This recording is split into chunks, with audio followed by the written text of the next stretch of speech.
రాష్ట్ర ప్రభుత్వం అసెంబ్లీలో ప్రకటించిన పీపీపీ పద్ధతిలో మెడికల్ కాలేజీల నిర్వహణ అంటే పరోక్షంగా ప్రభుత్వం తన బాధ్యతను వదిలించుకొని ప్రైవేటు వారికి మెడికల్ కాలేజీలు అప్పగించడమేనని పలువురు పేర్కొన్నారు. సిపిఎం జిల్లా కమిటీ ఆధ్వర్యంలో కాకినాడ ఏపీ ఎన్జీఓ హోం నందు రౌండ్ టేబుల్ సమావేశం ఎం రాజశేఖర్ అధ్యక్షతన జరిగింది. ఈ రౌండ్ టేబుల్ సమావేశంలో వివిధ వామపక్ష ప్రజా దళిత పౌర సంఘాల నాయకులు పాల్గొన్నారు. సమావేశ ప్రారంభం ప్రముఖ చెస్ట్ డాక్టర్ సిహెచ్ గోపీనాథ్ మాట్లాడుతూ ప్రభుత్వ విధి విధానాలు స్పష్టత ఇవ్వాలని కోరారు. గతంలో ఎన్ఆర్ఐ సీట్ కోటా రద్దు చేశారని, తాను చదువుతున్న రోజుల్లో యూజర్ ఛార్జీలు ప్రవేశపెడితే ప్రజల్లో పెద్ద నిరసన వచ్చిందని తెలిపారు.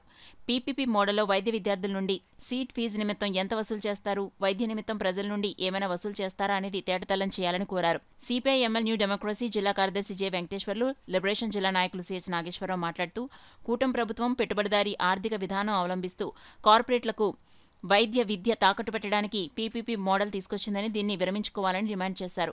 బీసీ సంఘాల జాతీయ నాయకులు చోళంగి వేణుగోపాల్, ఎస్సీ ఎస్టీ ఫోరం నాయకులు బయ్య రాజేంద్ర కుమార్, రిపబ్లికన్ పార్టీ రాష్ట్ర అధ్యక్షులు పిట్టా వరప్రసాద్ మాట్లాడుతూ వెనుకబడిన సామాజిక వర్గాలకు చదువు దూరం చేసే కుట్రల్లో భాగంగా పీపీపీ అన్నారు. పౌర సంఘం నాయకులు డి రమణరాజు మాట్లాడుతూ పీపీపీ ప్రజల కొరకు ప్రజల చేత ప్రభుత్వం పోయి ప్రైవేటు జపం చేయడం చేస్తే కూటమిలోని అన్ని పార్టీలు మూల్యం చెల్లించుకుంటాయన్నారు.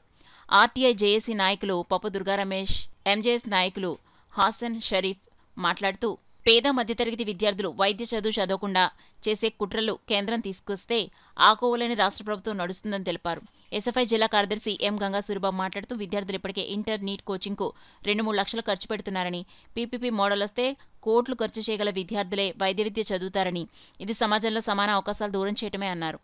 జన విజ్ఞాన వేదిక జిల్లా కార్యదర్శి వర్మ మాట్లాడుతూ హైవే నిర్వహణ పీపీపీ పద్ధతిలో నడిపి ప్రజల నుండి దోపిడీ చేస్తూ సంవత్సరాల తరబడి టోల్ ట్యాక్స్ వసూలు చేసిన అనుభవం ఉందని, మెడికల్ విద్యలో కూడా ఇదే ధోరణి తెస్తున్నారని అన్నారు. ప్రభుత్వం తన బాధ్యత నుండి వైద్యులకి ప్రైవేటుకు అప్పగించే పని తప్ప ఇంకోటి కాదన్నారు. ఈ సమావేశంలో ఎం నరసింహం, గోపాలకృష్ణ, సిపిఎం కాకినాడ రూరల్ మండల కార్యదర్శి తిరుమలశెట్టి నాగేశ్వరరావు, ఐతపత్తుల రామేశ్వరరావు, జేవీవీ నాయకులు సత్యనారాయణ, ఎస్ఎఫ్ఐ నాయకులు శ్రీకాంత్, లోవరాజు, సాహిత్, వాసు తదితరులు పాల్గొనగా పలవేల వీరబాబు వందన సమర్పణ చేశారు. ప్రైవేటీకరణ జరిగేటువంటి ప్రమాదంలో ఎవరైతే నష్టపోతారో వాళ్ళందరికీ కూడా వివరించి వాళ్ళందరినీ చైతన్యవంతం చేసి మేము ఉద్యమాన్ని తీసుకురాదలుచుకున్నాం. ఎందుకంటే గుజరాత్ రాష్ట్రంలో ఈ పీపీపీ మోడల్ పెట్టారు. ఏ కేటగిరీ 8 లక్షలు, బి కేటగిరీ 16 లక్షలు, సి కేటగిరీ 30 లక్షలు ఇప్పటికే పీపీపీ మోడల్లో వసూలు చేస్తుంది.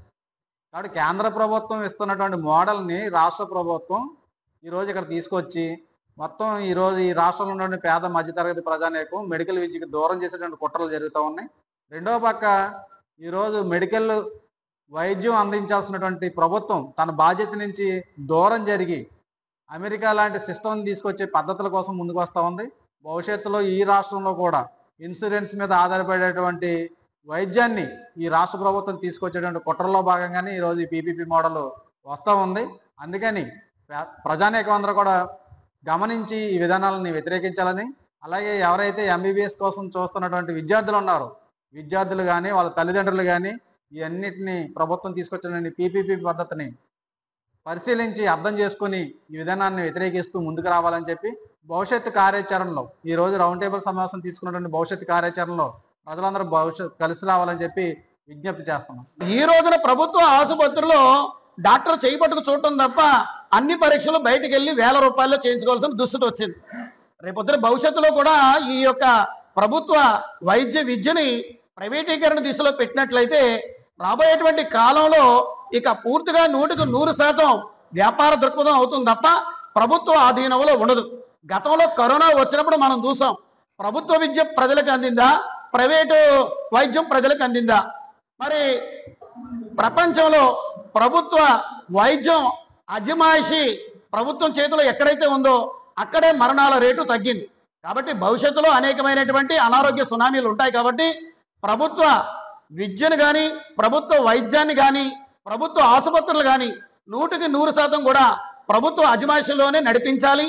ఇప్పటికే ప్రభుత్వ భూమి, అదేవిధంగా ప్రభుత్వ భవనాలు, ప్రభుత్వ సిబ్బంది, ప్రభుత్వ అనుమతులు అన్నీ ఇచ్చినటువంటి వైద్య కళాశాలల్ని ప్రైవేటు వారికి దారబోసేటువంటి కార్యక్రమం ఎటువంటి పరిస్థితుల్లోనూ కూడా చేయకూడదు. ఈ రోజున సిపిఎం ఆధ్వర్యంలో అన్ని రాజకీయ పార్టీల్ని, ప్రజా సంఘాలని, ఇదే విధంగా నగర ప్రముఖుల్ని, మేధావుల్ని అందరినీ కూడా సమీకరించి తద్వారాగా ఉద్యమ కార్యాచరణగా, అంటే ప్రభుత్వానికి వ్యతిరేకిస్తూ చెప్పడం లేదు, ప్రజా వ్యతిరేకంగా ఉన్నటువంటి ఈ నిర్ణయాన్ని మీరు మార్చుకోవాలనేటువంటి డిమాండ్తో ముందుకు వెళ్ళడం జరుగుతుంది. కాబట్టి ప్రజలు అన్ని వర్గాల వారు కూడా దీంట్లో భాగస్వామ్యం అవ్వాలని పౌర సంక్షేమ సంఘంగా వారందరినీ కూడా కోరుకుంటున్నారు. కరోనా టైంలో ప్రభుత్వ ఆసుపత్రులు ఉన్న అన్ని చోట్ల కూడా చాలా వైద్యం అందింది, చాలా మంది సేవ్ అయ్యారు. ఇదే వైద్యం అప్పుడు కోట్లాది రూపాయలు దీనిపైన స్కాములు జరిగినాయి. భవిష్యత్తులో ఇది కానీ ఓన్లీ ప్రైవేట్ కాలేజీ ప్రైవేటీకరణ చేస్తే వైద్యం అత్యంత ఖరీదైంది, అందరి ద్రాక్ష అయిపోతుంది. చాలామంది బడుగు బలహీన వర్గాలే కాదు, ఒక మామూలు మధ్యతరగతి వాడు కూడా వైద్యం అందక ఇబ్బందులు పడతాడు. ఇన్సూరెన్స్ కంపెనీలు పెంచి పోషించడానికి చేసినటువంటి కుట్ర మాత్రమే. ఈ రాష్ట్ర ప్రభుత్వం ఇప్పుడున్నటువంటి కూటమి ప్రభుత్వం ఏదైతే ఉందో ఈ ఉన్నత వర్గాలకి దోచిపెట్టేందుకే పెడుతున్నారు. అందులో ముఖ్యంగా చంద్రబాబు నాయుడు గతంలో కూడా యూసర్ ఛార్జీలు పెట్టి పేద వర్గాలకి నడ్డి విరిచాడు.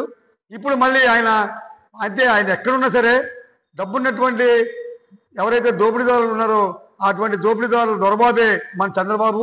ఇప్పుడు మేము చెప్పేది ఏంటంటే ఇది వెనక్కి తీసుకోకపోతే, ఈ నిర్ణయాన్ని వెనక్కి తీసుకోకపోతే ఖచ్చితంగా రాష్ట్రాల్లో పెద్ద ఉద్యమిస్తాము.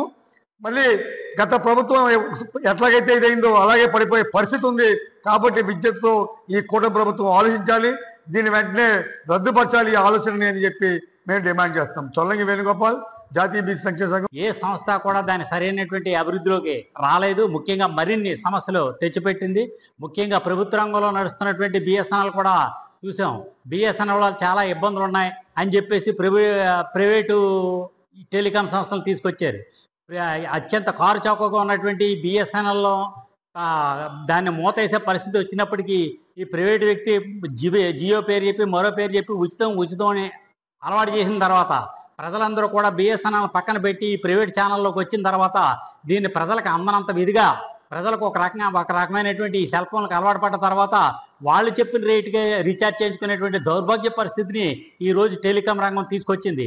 అదే సందర్భంలో మొన్న ఏదైతే కాశ్మీర్లో ఘటనలు జరిగినప్పుడు ప్రభుత్వ రంగంలో ఉన్నటువంటి విమానయాన సంస్థలని ప్రైవేట్ వ్యక్తులకి, టాటా లాంటి వ్యక్తులకు అప్పగించిన తర్వాత అక్కడ ఇష్యూ జరిగి జనాలు చస్తూ ఉంటే ఒక పక్క ఉగ్రవాదులు చంపుతారనేటువంటి బ్రెయిన్ తోటి అక్కడ ఎవరైతే పర్యాటకులు ఉన్నారో వాళ్ళంతా పరుగులు తీసే పరిస్థితుల్లో కేవలం 3,000 రూపాయలు ఉన్నటువంటి టికెట్ 30,000 రూపాయలు కూడా ఈ ప్రైవేట్ సంస్థ రుసీవ్ చేసినాయి. రేపు పొద్దున ఈ గవర్నమెంట్ ఏర్పాటు చేసినటువంటి ఈ ప్రభుత్వ రంగ కాలేజీలు కూడా ప్రజలకు అత్యవసర పరిస్థితుల్లో కరోనా లాంటి సమయాల్లో కూడా మనం చూసాం. ప్రజలకు అత్యవసరమైన సమయాల్లో చేతులు ఎత్తేయడం కానీ, రూపాయి అందించాల్సింది 100 రూపాయలు వసూలు చేయడం కానీ చేస్తూ ఉంటాయి. అందుచేత ఖచ్చితంగా ప్రజలందరూ కూడా ఈ ప్రభుత్వ చర్యని, ఈ ప్రజా వ్యతిరేక చర్యని వ్యతిరేకిస్తూ ప్రభుత్వ రంగం మాత్రమే మొత్తం విద్యనంతా కూడా ఈ వైద్య కళాశాలను ఏర్పాటు చేయాలని చెప్పేసి భారత కమ్యూనిస్ట్ పార్టీ సిపిఐఎం పార్టీ విజ్ఞప్తి చేస్తుంది మిత్రులారా.